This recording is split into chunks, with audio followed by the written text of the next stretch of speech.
I hope so कि question number 1 आपने समझ लिया होगा और अपनी नोटबुक पे आपने उसके नोट्स शुरू कर दिए होंगे। अब हम क्वेश्चन नंबर 2 करेंगे, exercise number 2.1 math grade 10। Question number 2 की स्टेटमेंट है बेटा, find the nature of the root. किसी भी क्वाड्रेटिक इक्वेशन के रूट्स की नेचर को फाइंड करने के लिए सबसे पहले बेटा आपको उसके डिस्क्रिमिनेंट को देखना है, डिस्क्रिमिनेंट की वैल्यू क्या आती है। अगर तो डिस्क्रिमिनेंट हम निकालें और उसकी वैल्यू 0 आए तो रूट्स आर इक्वल। अगर ये पॉजिटिव आए यानी कि ग्रेटर देन 0 आए वैल्यू तो roots are real and unequal. ये केसेस हैं, याद रखिए। इस पूरी एक्सरसाइज में इन केसेस को ही सामने रखकर हम क्वेश्चन किया करेंगे। अगर ये डिस्क्रिमिनेंट की वैल्यू जो है 0 से कम आ जाए यानी कि माइनस में आ जाए तो roots are imaginary and unequal. और अगर डिस्क्रिमिनेंट परफेक्ट स्क्वायर मीन 4, 9, 16 या अलजेब्रिक एक्सप्रेशन में a plus B whole square बन जाए, a minus B whole square बन जाए, किसी भी तरीके से अगर डिस्क्रिमिनेंट जो है वो परफेक्ट स्क्वायर है तो उसके रूट्स क्या हैं, रैशनल है। तो बेटा ये केसेस आपने याद रखने हैं, इनको सामने रखते हुए फिर हम आगे क्वेश्चन प्रोसीड करेंगे। तो आइए पहला क्वेश्चन देखते हैं, इसका पहला पार्ट देखते हैं।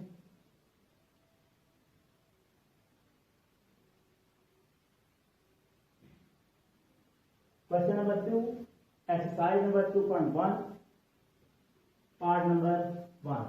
We have the nature of the root x square minus 23x plus 120 that is equal to 0, right? सबसे पहले बेटा आपने डिस्क्रिमिनेंट फाइंड करने के लिए ABC की वैल्यू फाइंड चाहिए। अगर आप ये क्वाड्रेटिक इक्वेशन को general form of quadratic equation के साथ कंपेयर करेंगे तो हमारे पास A हमारे पास क्या बनेगा 1, B हमारे पास बनेगा -23 और C हमारे पास बनेगा 120। देखिए जब भी कोई क्वाड्रेटिक एक्सप्रेशन आपको दिया जाएगा, क्वाड्रेटिक इक्वेशन दी जाएगी, इसको आपने कंपेयर कर लेना है general form of quadratic equation. ठीक है, ये यूनिट नंबर 1 में आपने इसको डिस्कस किया। तो x स्क्वायर का जो कोएफिशिएंट होगा वो a होगा। यहाँ पर x स्क्वायर कोएफिशिएंट 1 है तो ये a1 आ गया। x का कोएफिशिएंट b होगा, यहाँ पर x का कोएफिशिएंट -23 है तो -23 आ गया। और कांस्टेंट जो है वो आपके पास c आ गया। ठीक है, तो इस तरह से आपके पास ABC आ गया। नाउ अब आप डिस्क्रिमिनेंट फाइंड करें, b square minus 4ac। Now b square minus 23 whole square minus 4ac, a1, c is 120.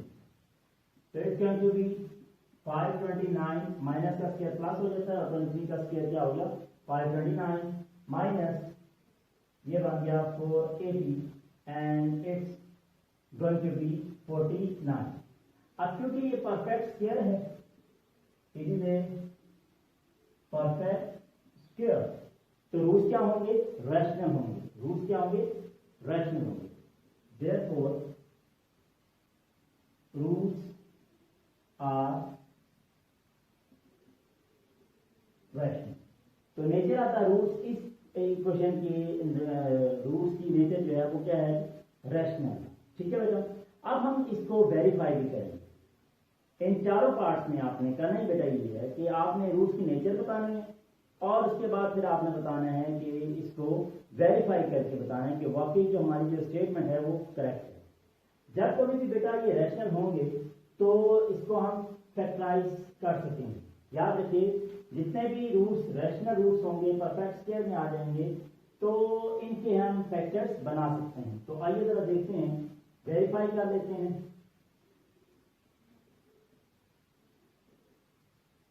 Verification, ठीक है, वेरिफिकेशन में आपके पास ABC तो मौजूद है तो आप क्वाड्रेटिक फार्मूला लगाइए, x equal to minus b plus minus b square minus 4ac upon 2a। तो x equal to minus into minus 23 plus minus b square minus, बल्कि इसकी वैल्यू आपके पास ऑलरेडी आ चुकी है, that is 49 divide by 2 times 1। तो x हमारे पास 23 प्लस माइनस 7 डिवाइड बाई 2। अब हमारे पास दो केसेस आ गए, तो x equal to 23 plus 7 divide by 2, और सेकंड जो है ना ऑप्शन हमारे पास क्या आ रहा है, x equal to 23 minus 7 by 2। अगर आप फर्स्ट केस को सॉल्व करें तो 30 डिवाइड बाई 2 ये 15 आ जाएगा। सेकंड को करें तो it's going to be 16 by 2, तो this is going to be 8। तो यहाँ पर इसका सोल्यूशन सेट बनेगा 15 एंड 8। तो ये बेटा वेरीफाई हो गया कि जब कभी भी कोई भी आपको क्वाड्रेटिक इक्वेशन दी जाएगी और उसके रूट्स अगर रैशनल हैं तो वो फैक्टराइज हो जाएंगे, उसके कोई ना कोई फैक्टर जरूर बने। और अगर इमेजिनरी हैं, रियल नहीं हैं, इमेजिनरी हैं, रियल भी आ सकते हैं, तो इसके अलावा इस केस के अलावा जो है बाकी जो है ना वो फैक्टर्स फैक्टर्स आपको नहीं मिले। तो जहाँ पर भी रैशनल होगा इसको आपने वेरीफाई लाजमी करना है। इसके बाद जो भी क्वेश्चन आएगा आपने वो डिस्क्रिमिनेंट फाइंड करना है, उसके मुताबिक नेचर ऑफ द रूट लिखनी है और फिर आपने वेरीफाई भी करना है। तो रैशनल था, वेरीफाई किया, तो रैशनल जो रूट्स हैं उनके फैक्टर्स लाजमी आपको मिलेंगे, इमेजिनरी के फैक्टर्स नहीं मिलेंगे, वो परफेक्ट आंसर नहीं आता। तो ये बेटा आपको बाकी जो क्वेश्चन की पिक में भेज रहा हूँ, इसी क्वेश्चन की रोशनी में आपने बाकी क्वेश्चन भी सॉल्व करने हैं। कोई क्वेश्चन आता है तो आप मेरे व्हाट्सएप के ऊपर मुझसे पूछ सकते हैं 03355394685। This is my WhatsApp number. अगर कोई क्वेश्चन आता है आपको, अगर कोई क्वेश्चन है, कोई समझ नहीं आ रही, तो यू कैन आस्क इट। तो नेक्स्ट क्वेश्चन के लिए बेटा मिलते हैं थोड़ी ब्रेक के बाद।